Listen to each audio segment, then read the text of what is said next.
Mesdames et messieurs, bienvenue à cette nouvelle édition de notre programme quotidien Midi au Caire. Eh bien, le président Abdel Fattah el-Sisi assiste aujourd'hui à la célébration du ministère de Waqf de Laylat al-Qadr dans la Cité des Arts et de la Culture, dans la nouvelle capitale administrative. À cette occasion, le chef de l'État a félicité le peuple égyptien. Le président el-Sisi a déclaré qu'il apprécie les efforts du grand imam des oulémas de l'Azhar et du ministère de Waqf dans la consolidation des concepts tolérants de l'islam. Et j'ai le plaisir d'avoir actuellement avec moi en ligne Dr Magda Amer, professeur à l'université de l'Azhar, qui va nous jeter la lumière sur cette cérémonie. Bonjour et bonne fête. Et bonne fête bientôt, voilà, alhamdoulilah, c'est la fin du Ramadan, alors ouais. Il faut se dire, retrousser ses manches, comme on dit, adorer Allah avec toute sincérité avant la fin du Ramadan. Oui. Alors, docteur Magda Amer, tout le monde sait que Laylat al-Qadr, c'est une des nuits très importantes pour tous les musulmans du monde entier. Alors, veuillez nous donner plus de détails sur cette nuit et comment les musulmans la célèbrent.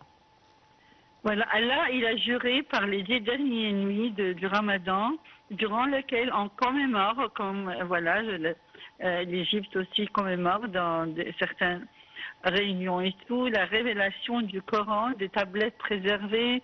Voilà, le Coran a été descendu à travers l'ange Gabriel jusqu'au ciel d'ici-bas. Et ça a eu lieu la nuit du destin. C'est pour ça c'est une nuit qui est assez bénie et sacrée. Et elle est meilleure que 1000 nuits, subhanallah. Et 1000 nuits, ça veut dire 80 ans d'adoration. Ainsi, ensuite, le Coran a été révélé chez le prophète sallallahu alayhi wa sallam progressivement en 23 ans. Voilà, c'est pour ça que c'est une nuit assez particulière qui a été aussi citée dans Surat al-Dukhan. Inna anzalnahu fi laylatin mubarakatin inna kunna munzirin fiha yufraqu kullu amrin hakim. Ça veut dire que les anges et les Jibril, ils sont descendus pour voilà, révéler le Coran sur le prophète sallallahu alayhi wa sallam. C'est une nuit particulière qui était privilégié, car durant cette nuit, ça a été décrété ce qui va arriver dans l'année à venir, et si, tel que par exemple la naissance, le décès, la provision, tout ce qui concerne les informations importantes pour chaque individu. Du coup, c'est une nuit qui a été sélectionnée. Il faut saisir cette opportunité, chaque musulman qui a été, si l'on peut dire, un peu négligent durant le mois du Ramadan, il est temps ou jamais, comme on dit, il est temps ou jamais, ce qui compte c'est les derniers actes. Il faut s'éloigner des futilités, s'écarter des interdits, être vigilant dans notre lecture du Coran.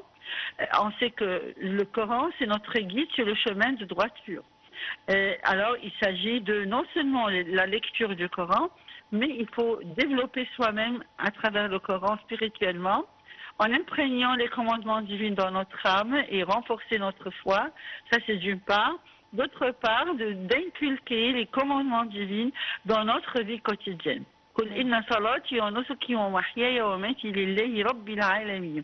Ceci veut dire que nos prières, nos rites, notre vie, notre mort, c'est pour la cause d'Allah.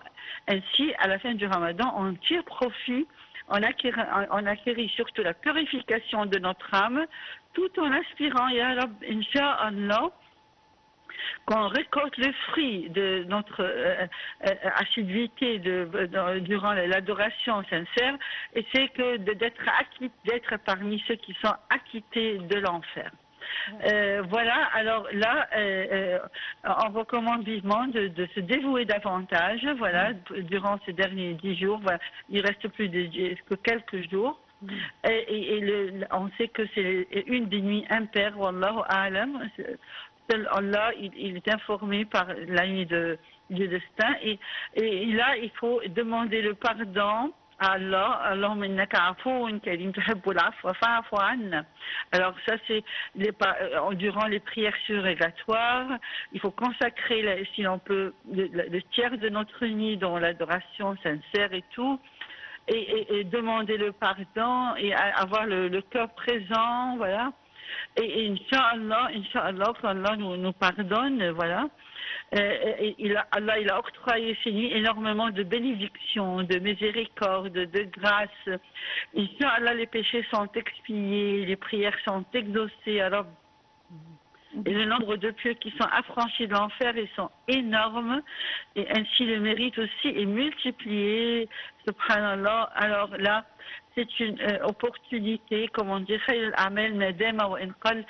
même si il faut demander la perpétuité après le Ramadan, Inch'Allah, que ça soit notre comportement vraiment soit convenable et que ce soit qu'on adhère aux moralités de l'islam et qu'on soit un ambassadeur de l'islam, Inch'Allah, et présenter la meilleure image de l'islam. Oui. Docteur Magda Amer, on dit que pendant la nuit du destin ou bien Laylat al-Qadr, les péchés sont totalement effacés. Oui, Inch'Allah. Inch'Allah, ya Rabb, si on est sincère et on excelle dans notre adoration et on se repentit et on ressent la sensation de regret vraiment d'avoir commis tous ces péchés et que ce soit notre pardon vraiment sincère de notre cœur et non pas adorer Allah juste dans des occasions et non pas perpétuellement. Voilà, Inch'Allah, ya Rab, si on ressent qu'on a développé notre foi, c'est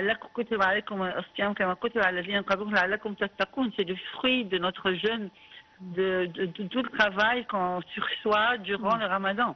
Ouais. Et voilà, on a des signes de cette nuit qui, Inch'Allah, qu'on arrive quand même à la reconnaître. C'est une nuit qui est calme, une nuit qui est paisible, qui n'est pas trop chaude ni trop froide.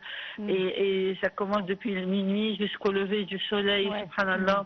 Le lever du soleil même est très doux. Et on ressent l'énergie spirituelle très très forte et la proximité vers Allah subhanahu wa ta'ala cette nuit-là. Alors, je tiens à vous féliciter, docteur Magda Amer, et bien sûr à vous remercier, docteur Magda Amer, professeur à l'université de l'Azhar, pour ces informations concernant Laylat al-Qadr. Merci. Mesdames et messieurs, nous arrivons à la fin de cette édition de notre programme Midi au Caire. Merci et bonne journée. À bientôt.